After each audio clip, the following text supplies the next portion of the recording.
Se tem uma coisa que eu aprendi nesse processo é que a gente passa muito tempo vivendo a vida de outra pessoa, ou pior, vivendo como mero figurante da nossa própria vida. Oi, eu sou a Paola e aqui a gente fala de construção de hábitos, amadurecimento e crescimento. Sabe aquela sensação que a vida tá te levando e não o contrário?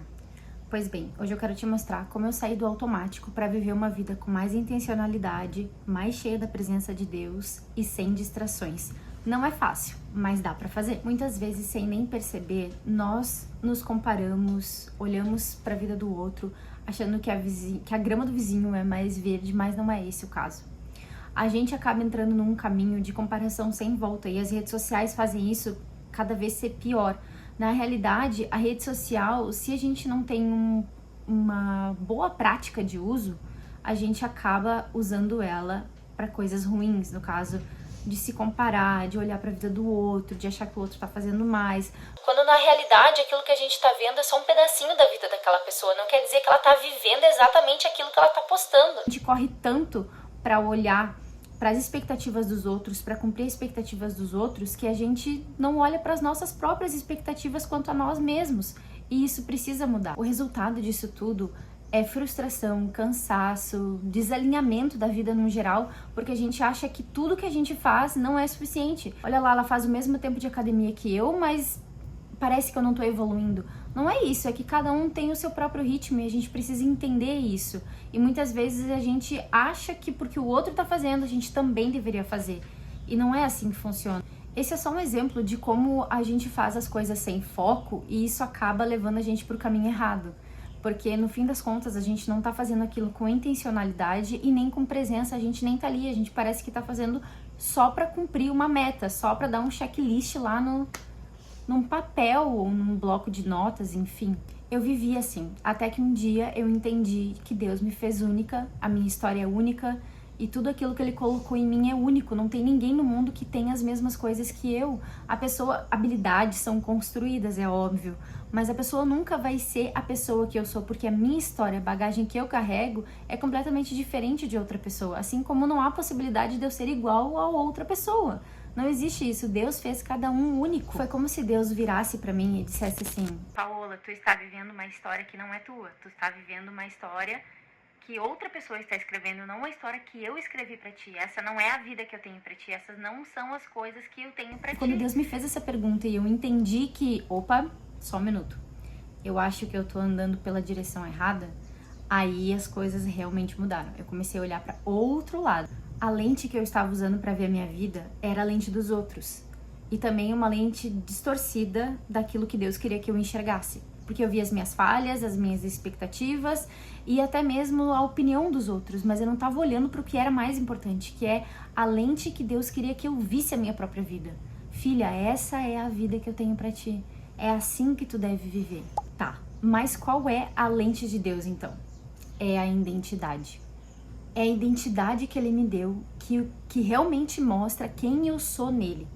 Então, a partir daí, passei a ver pela lente de Jesus. No caso, eu parei de me importar com a opinião dos outros e passei a me importar com a opinião de Jesus sobre mim, sobre a minha vida, sobre aquilo que eu estava fazendo e sobre todas as coisas que eu estava colocando em primeiro lugar que não era Ele. Mas uma coisa muito importante, não quer dizer que porque eu não me preocupo com a opinião dos outros que eu vou sair por aí dando mau testemunho. Isso não vai acontecer. Eu preciso me portar como uma mulher de Deus. Mas uma coisa é certa, Deus não se contraria.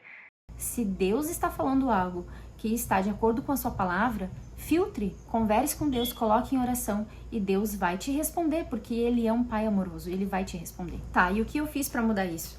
O que eu fiz para enxergar minha identidade e realmente perceber que aquilo que eu estava fazendo era completamente errado?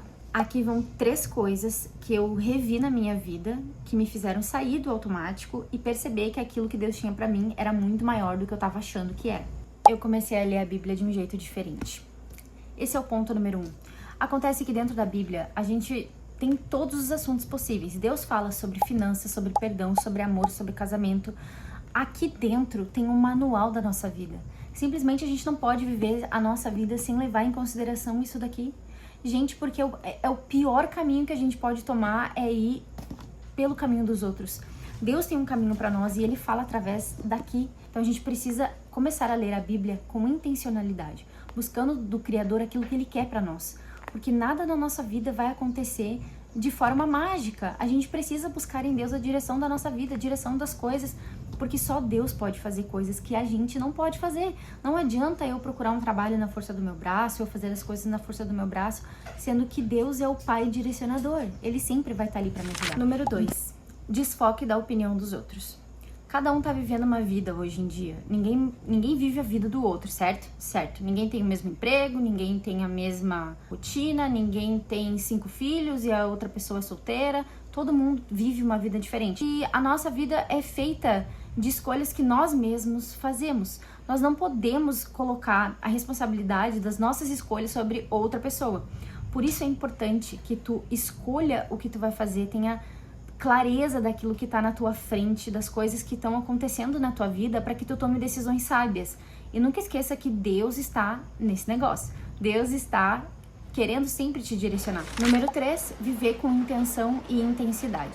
Isso quer dizer que a gente precisa estar presente em todos os momentos da nossa vida. Então é importante que a gente viva as coisas da nossa vida com presença, porque quanto mais presença, mais a gente desfruta daquele momento. Por isso é tão importante. Se queremos verdadeiramente viver uma vida com intenção, a nossa vida precisa ter presença. Eu sei que pode ser difícil, mas mudar é um processo, e processo exige esforço. Mas eu te garanto que cada um desses esforços que você fizer vai valer a pena. Pare de ser coadjuvante e viva a vida que Deus te deu com intenção. Busque direção do alto, certo? Se você gostou desse vídeo, já deixa o like, se inscreve no canal e compartilha esse vídeo com mais pessoas que precisam aprender sobre identidade e vida com propósito. A gente se vê no próximo vídeo. Um beijo, tchau!